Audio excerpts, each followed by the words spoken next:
today's video, yan. Tayo po ay maghihiwa-hiwalay ng mga, meron kasi kaming kamit-bahay na nagtanong kung ako ba daw ay may binibigyan pa ng mga damit. Kasi dati, yung mga damit ng anak ko, mga hindi pa nasusuot, bili lang ako ng bili, pero hindi man nasuot lahat. So yan, nung napaglitan, may pinagbigyan ako ng isang malaking bag na taga silangan na dami anak, yan.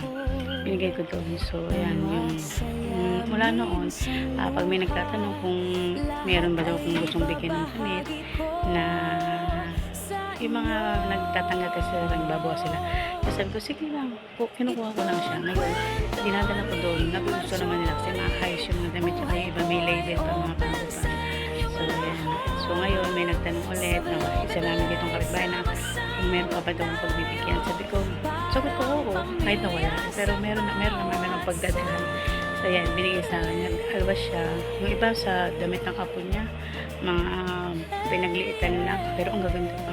Pero pag iwalay ko lang yung mga damit, mga short, mga pambata. Yan, para alam ko kung saan iano ko, kung saan ko ibibigay. So yan, samahan niyo ko.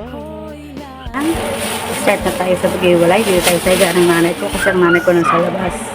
Doon sa nagbabantay ng tinda ni Mukbang. Si Mukbang pumasok. So ayan, dito nga tayo naka-plastic. Iwalay natin yung sa bata, yung maganda, short niya. Ito tulad nito. Sa apo niya to. Ganda ang tatak nito. Yung ibang gamit lang, galing ibang bansa. Diba? Jacket. Walay ko to. Ibigay sa mga pambata. Meron kasi dito akong pinupuntahan. Yung tulad ng pinupuntahan ko sa tinutulungan ni Sir Well dun sa dulo. Nakakaaway mga bata. Yun, walang mga damit. Walang ayos na damit ba? Siyempre.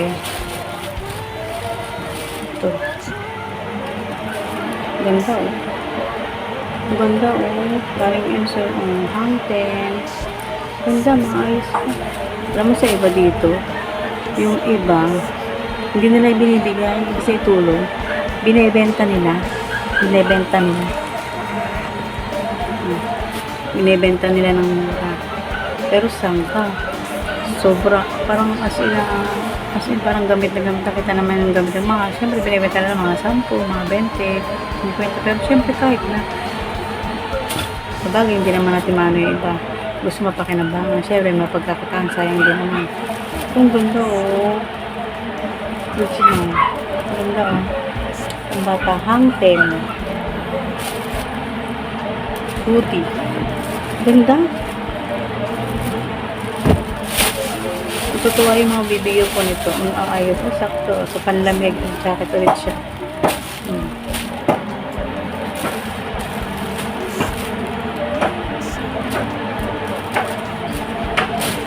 So, ang anak ko hindi mahilig sa jacket.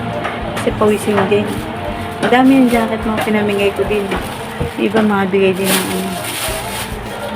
Kasi hindi nga rin nagamit. Kaya ano to?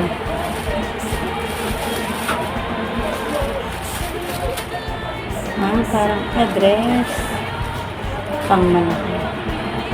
Ay, may ano to. May pagbibigyan ako. Ang ganda.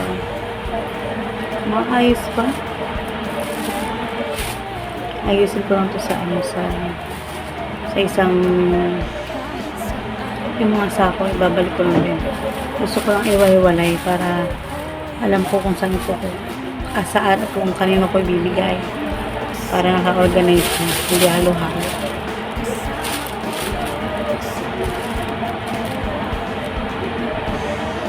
Ang ganda mga panlamig, mga dress na panlamig.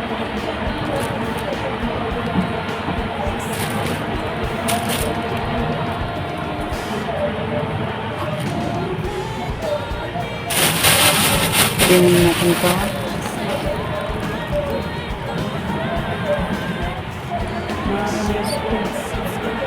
Maganda pa talaga.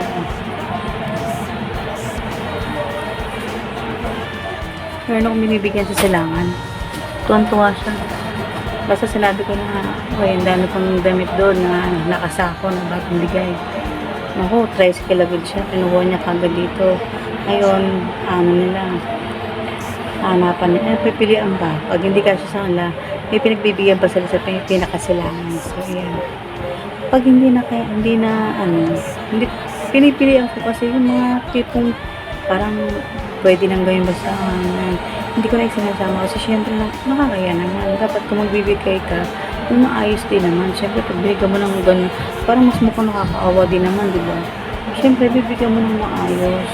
Kaya pinipili ko, pag alam ko na hindi ko na sinasama. Totoo yung mga bibigyan nito. Minsan tinatabi ko rin. Pag alam ko na marami na ako naibigay doon, hinayaan ko lang dyan. Kasi minsan may nag-iikot dito sa amin. Yung mga nasusunugan, ang hingi talaga sila ng mga damit. Yan. Noon, alam ko, noon naman, pag may mga damit kami na, as in, kahit gamit na gamit nga, may gustong sabi ipunin daw namin, ganyan. Tapos, babalik sila para, ang pinapalit nila, alam ko yung malaking ganyang garapon, palaman na Coco Jam. Yun yung naabutan ko na pinampapalit sa amin. Tuwan-tuwa ako kasi gusto ko yung Coco Jam. Nice. Yung gano'n yung dati, yung palit. Tapos nung nagsimula na yung mga ukay-ukay, nawala na yung gano'n. Kasi lahat yung mga hindi na nila ginagamit, ino-online na nila, binibenta talaga nila. Ako naman, ayoko naman. Diyos ko naman. Ko, pinamimigay ko lang yun. Ang dami kong binili lang sa anak ko. Mga may branded naman. Binili ko lang, pero hindi ko masyadong isuot sa kanya. Yung iba, isang suot, yung iba talaga hindi. Napaglitan na. Ngayon, yun yung pinagbigyan ko ito. Sila ang dami niyang anak. Tuwa siya. Nakakatuwa kasi hanggang ngayon.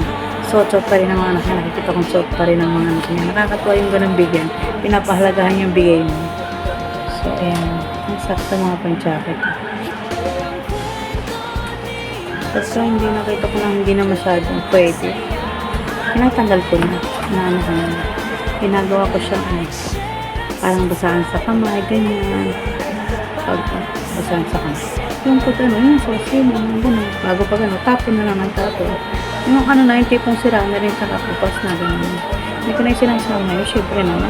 Mas magmumukhang kakaawa naman yung bibigyan mo.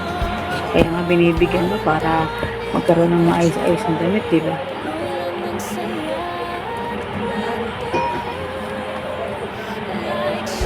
Also sucks. Bibigyan ko yung mga taga-mahogo. So, ayun guys. Yan ang aking gawain for today. Yan. Madami pa to. Ilang sako? 1, 2, 3. 4 pa. Pipilian ko sila. Pag-iwaiwalayin. Yan. Ako po muna yung magpapaalam. Yan. Salamat po sa lang susuportahan ng mga premier. Yan. Maria, Pinay Germany, Pamilya na Yupak, International CC, yan. Sa lahat ng aming mga friendship, sis Pinay in Japan, at saka sila si Ginix, Snowside, sa lahat po ng aming friendship na nagsusupport sa aming mga friend yan. Salamat po. Bye po.